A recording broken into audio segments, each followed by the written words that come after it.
Yo, what is up, Mario Pokers? Ito na ang mas pinalakas at mas pinakulit na Mario Pokers. Gawin na natin 2.0. Yeah, miss you, Mario Pokers.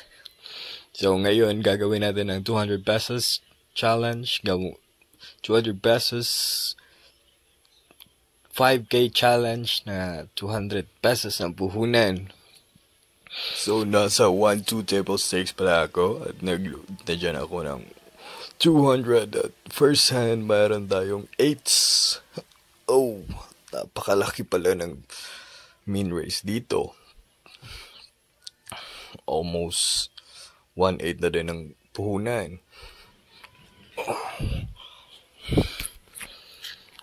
So, Mario Pokers, nagawa ko tong challenge ito kasi medyo wala pa tayong pampuhunan. At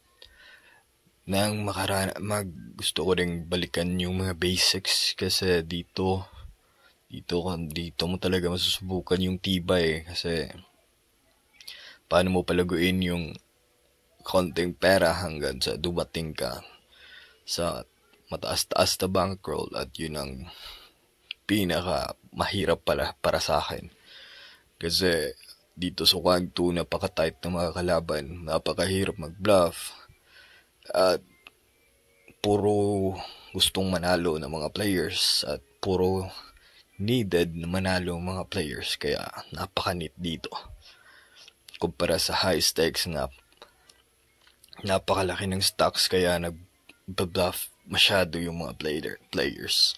So meron tayong flush dyan, Mario Pokers at hindi ko siya in-all-in pero masakit-sakit na din yun kumpara dito na 100 yung minimum na buy. So na gain tayo dyan ng 100 pesos. Pagkaganda ng barahan natin, 8 suited pa naman. So mag-rise tayo ng 17 pesos pang sardinas. At hindi tayo tumama sa flop kaya automatic tiklop yung sardinas. Dito naman may 3-3 tayo. Napakadali ng barahan ito. Uy, mamahaling sardinas yung nirais niya. Call natin yan, syempre. At lumabas na nga. Check na tayo para mag-trap.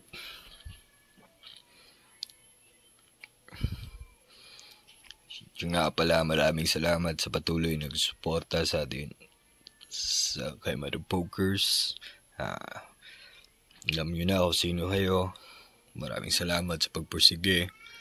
Medyo na-depressed tayo last time kasi napakalaki ng talo pero pabangon tayo na mas malakas at mas malupit.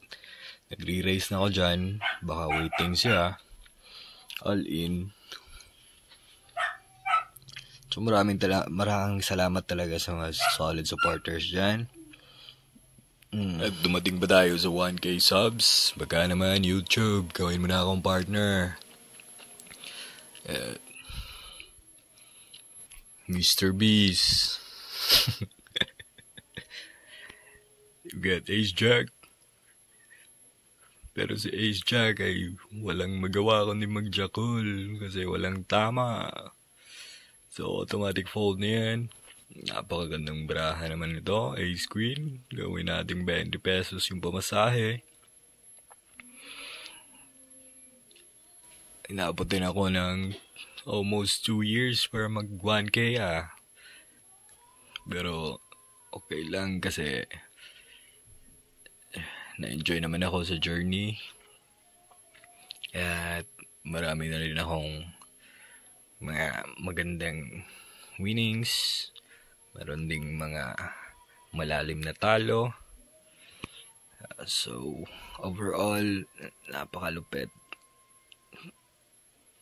Hindi na nagmamatter kung monetize tayo o hindi. Basta, ma-share ko lang sa inyo yung experience ko sa paglalaro ng poker.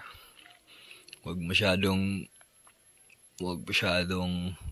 magpakabahala at laging magdisiplina sa inyong pagsusugal kasi baka magaya kayo sa akin. Napaka-tilt ng isang linggo. Yun, naubos, pati pantubos. So we got King. King 10 suited, kaya raise natin yan ng half pot.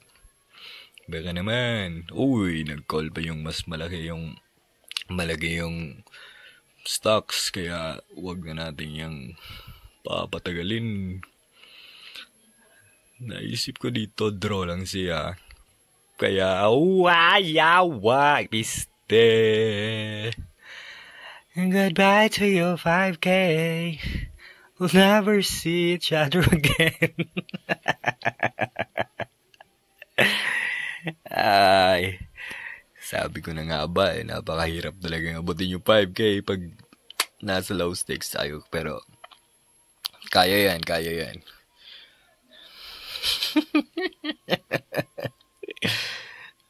Tang ina, pinatay ng kicker. Napakagagi. Akala ko akin na yun eh. Tas nakita ko siyang nag-bluff nung una kasi kaya akala ko draw. Hindi ko na talaga yung mapafold kasi may top pair naman tayo. Uy, suicidal tong dalawang to ah. What? Tag-trio pa si Y. So, eto na mga debogers, ang barahang magdadala ng susi sa tagumpay from 100, 200 pesos to 5K challenge. Let's go! Siyempre, nag-trap tayo dyan. Napaka-good thing nag-raise siya.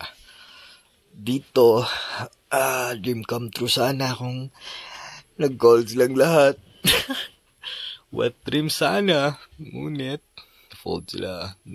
Parang binigyan lang nila ako ng barya. Kawawang mother pokers.